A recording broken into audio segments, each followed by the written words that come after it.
Hi friends, आज हम समझेंगे स्कूल ऑफ मुस्लिम लॉ होता क्या है। In Islam people have been divided into two sect having different views regarding the certain aspect of Islam. मतलब लोग जो है इस्लाम के वो दो कैटेगरी में डिवाइड हो चुके हैं। उसके वजह से स्कूल भी दो तरीके के डिवाइड हो चुकी है। Thus the school of Muslim के category has been defined into two categories. मतलब यहाँ पे एक कैटेगरी हो गया सुन्नी, दूसरा कैटेगरी हो गया सिहा।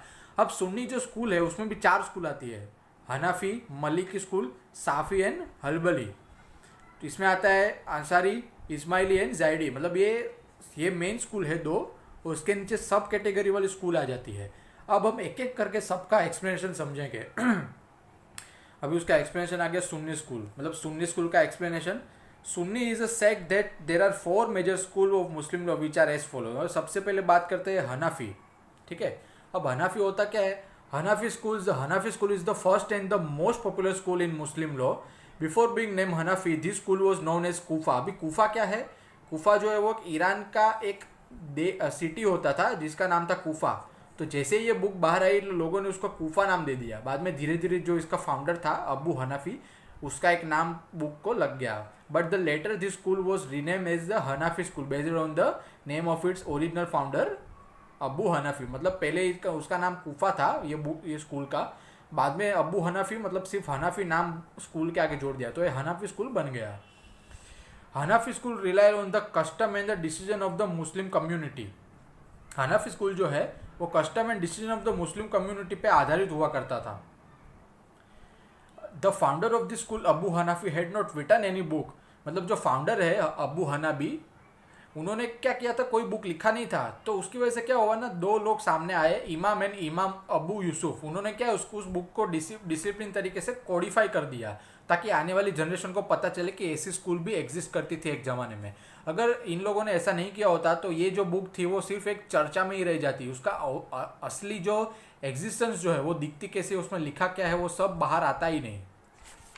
ठीक है, देखिए दोस्तों, अगर आप एलएलबी कर रहे हैं या तो बीएलएस एलएलबी कर रहे हैं 3 साल या तो 5 साल का, तो आपको पता होगा कि कोई भी बुक्स अवेलेबल नहीं है आपको एग्जाम के लिए। अगर आप कोई भी बुक अच्छी खरीदते हो, जैसे जाप वाला है, रतनलाल धीरजलाल, उसमें क्या होता है ना, थोड़े पेजेस पढ़ने के होते हैं, बाद में सारे पेजेस जो है वो ऐसे ही वेस्ट होता है, आपको कुछ काम में नहीं आता।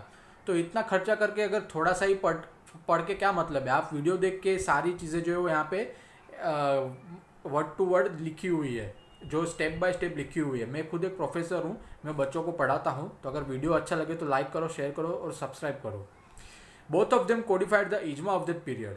Majority of Muslim in countries such as India, Pakistan, Syria, Turkey belong to the Hanafi school. देखिए दोस्तों, सिर्फ पाकिस्तान में मुस्लिम नहीं रहते, इंडिया में भी रहते हैं, टर्की में भी रहते हैं और सीरिया में भी रहते हैं, यहाँ तक कि इंडोनेशिया में भी रहते हैं। वो सारे जो लोग हैं वो हनाफी स्कूल का यूज़ करते हैं, belongs to Hanafi.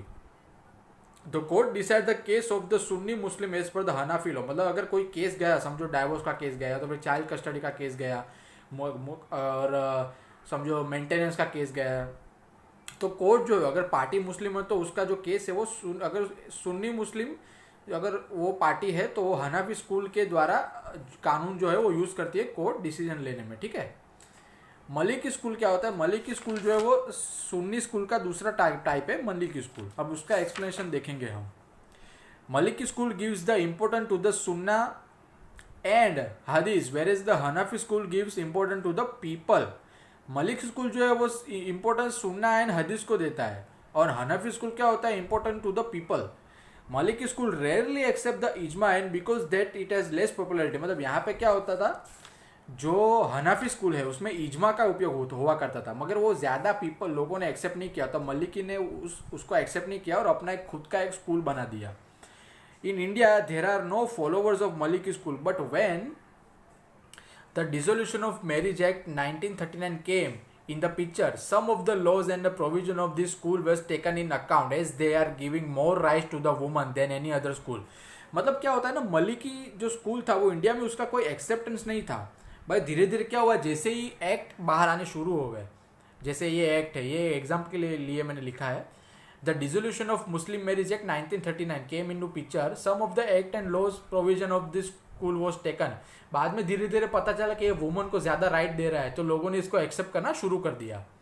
In Hanafi school if the woman for, ये एक एग्जाम्पल है ये वाला जो है, in Hanafi school if the woman not get any news of her husband she has to wait till 7 years for dissolution of marriage. अगर उसके husband का कोई अता पता ही नहीं है, ना ही उसको फ़ोन करता है, ना ही कोई मैसेज मिला कि वो यहाँ पे है, काम कर रहा है वगैरह, कंटिन्यूसली 7 साल तक उसको वेट करना पड़ेगा।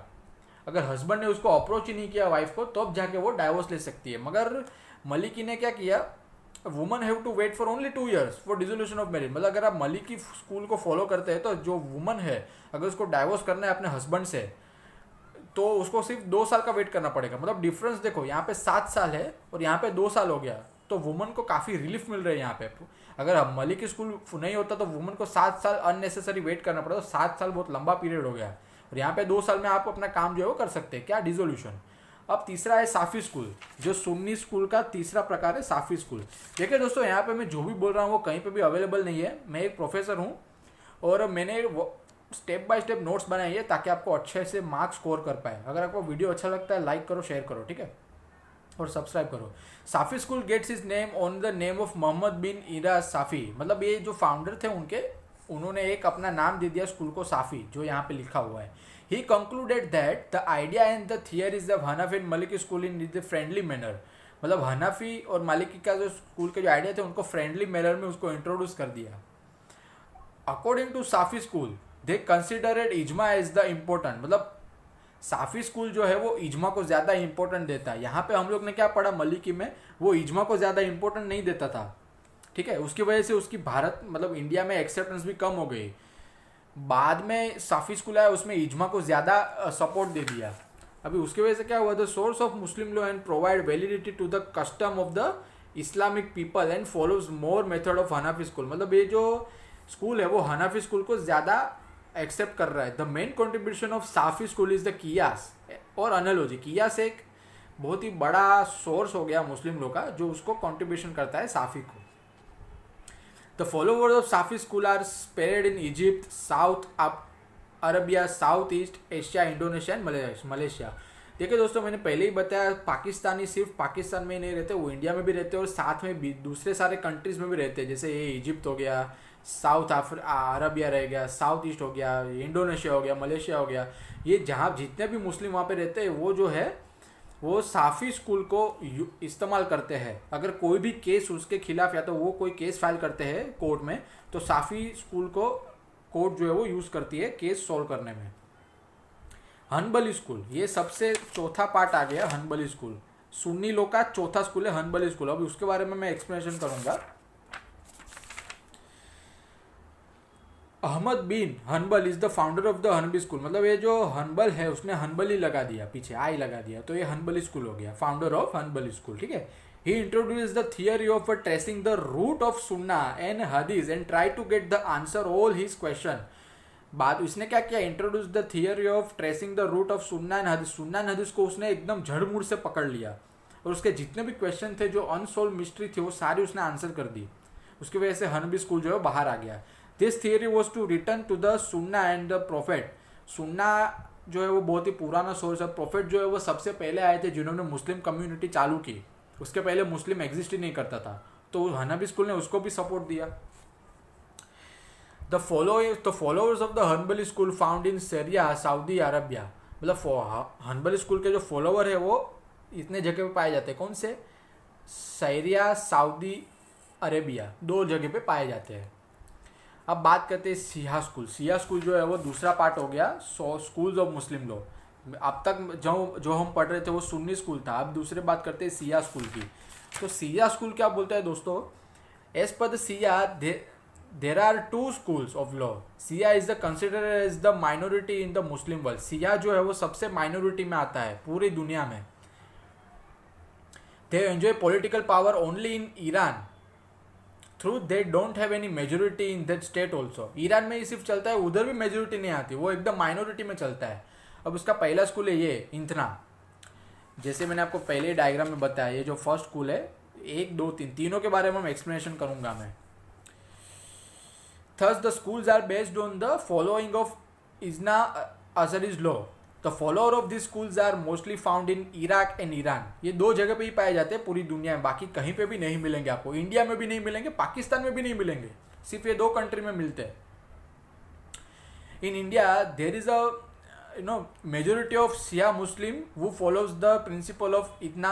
अभी यहाँ पे क्या होता है, सिर्फ प्रिंसिपल फॉलो करते हैं। ये जो है ज़्यादातर यहाँ पे पाए जाते हैं, ईरान है, Iraq. This school consider as the most dominant school of the Shia school Muslim. मतलब ये जो इतना स्कूल है वो सिया स्कूल का सबसे डोमिनेंट स्कूल जो है वो माना जाता है।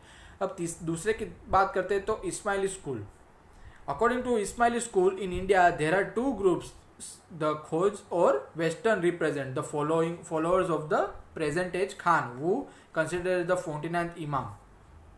It is considered that the follower of this school has the special knowledge of the religion doctrine. अभी ये जो स्कूल है, जो इसके स्कूल के जो फॉलोवर है उसको स्पेशल नॉलेज है रिलीजन जो डॉक्ट्रिन होता है, जो मेन जो डॉक्ट्रिन होता है उसकी खास नॉलेज है।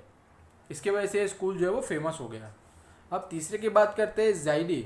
The followers of the schools are not found in India. देखिए ये स्कूल भी इंडिया में फाउंड नहीं करता, but the maximum number are available in South Africa. Muslim जो है वो दुनिया का सबसे बड़ा रिलीजन है और सबसे ज़्यादा लोग उसको फॉलो करते हैं। हिंदू भी उसके सामने छोटा पड़ जाता है क्वांटिटी के हिसाब से, क्योंकि मुस्लिम जो है वो हर जगह पे पाए जाते हैं। Zaidi school is the most dominant among the in all Yemen. Yemen जो है वो एक कंट्री है, आपको पता है, वो सबसे डोमिनेंट है वहाँ पे भी। The follower of this schools are consider as the political activist and they often reject the 12 Shihab school philosophies. मतलब ये जो स्कूल है इसके पहले मैंने एक वीडियो बनाया था, सोर्स ऑफ मुस्लिम लॉ था। अब ये स्कूल्स ऑफ मुस्लिम लॉ। अब इस मुस्लिम लॉ जो है काफ़ी टेक्निकल कॉन्सेप्ट हो जाता है दोस्तों। मैंने आपके लिए यहाँ पे काफ़ी सिंपल वर्ड में रखा है। आप चाहो तो इस वीडियो का स्क्रीनशॉट भी ले सकते हैं, तो आपको नोट्स के लिए भी काम आएगा। आप एग्ज़ाम के पहले भी ये वीडियो देख सकते हो, तो आपके मार्क्स जो है वो बढ़ने के चांस जो है वो ज़्यादा हो जाते हैं। मैं एक प्रोफेसर हूँ, आपको पता होगा, अगर आप BLS या तो फिर LLB कर रहे हैं 3 साल या तो 5 साल का, तो आपको पता होगा कि नोट्स अवेलेबल नहीं है। तो मैं क्या यहाँ पे वीडियो बनाता हूँ नोट्स के साथ और इतना सिंपल एक्सप्लेनेशन करता हूँ कि आपको जो है वो काफ़ी आसानी होती है। तो अगर आशा करता हूँ आपको अच्छा लगा होगा तो लाइक करो, शेयर करो, सब्सक्राइब करो। शुक्रिया।